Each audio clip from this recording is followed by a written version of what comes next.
The long Benghazi suspect expected to arrive on American soil this evening after spending nearly 2 weeks on board the USS New York, so they can, you would think, question him directly before he lawyers up and goes somewhere, we believe, into a New York prison. The administration says sending him to Gitmo is out of the question, but should we really be ruling that out?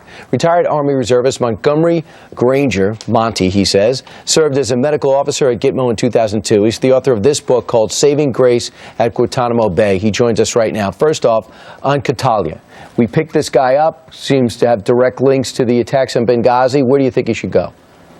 Guantanamo Bay, Cuba. He is an unlawful combatant, and until or unless all Islamists are killed, or the means and will to kill us is taken away, we need to defend ourselves.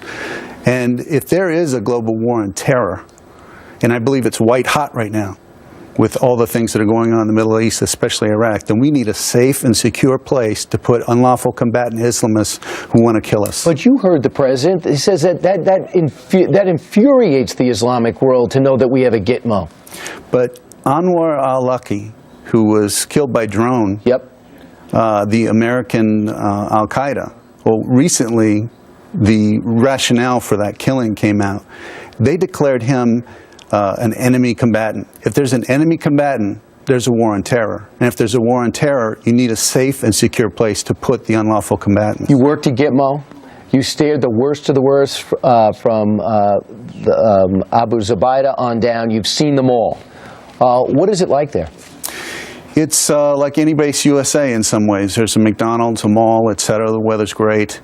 But it's an emotional train wreck. Because once you hate these guys for them taking you away from your wife and family. But at the same time, you're trained as a medical officer and former medic. You're trained to have empathy and treat the patient, not just the wound. You saw the 5 Taliban guys, right, that we released? Absolutely. Do you think they're going to go back to terror? 100%. What do you mean 100%? I thought they were reformed. They were told not to. Absolutely not. We need to keep them sequestered until or unless all Islamists are dead or no longer have the means or will to kill us. We need to keep them away from the battlefield. So you looked at them in the eye over the years you were there, and they've been there years now, over 10 years, some of them. Do you think there are people that are en route to being reformed, or do you think they're as extremist as the day they came in? No, there's a Muslim edict called taqiyya, and that allows a person, a Muslim, to lie, to cheat, to steal, to do anything if they're confronted with the enemy. So they'll lie about their treatment, they'll lie about who they are, what their business is, all in an effort to deceive us and to get out, and it worked. What kind of life do they have there? It's pretty cush in a lot of ways, and this was one of my complaints while I was there as the ranking U.S. Army Medical Department officer with the Joint Detainee Operations Group, that their medical care was better than that for our troops. I was responsible for coordinating medical care for detainees and good guys, and it was constantly complaining about the lack of adequate care for our guys. Unbelievable. So when you say these people on the outside saying that's not what our country's about, we're not about Gitmo, we're not about keeping people any place indefinitely, for a guy that's been at Gitmo, worked there and served in our country, what's your reaction? I'll say this again. We need a place to keep people who want to kill us.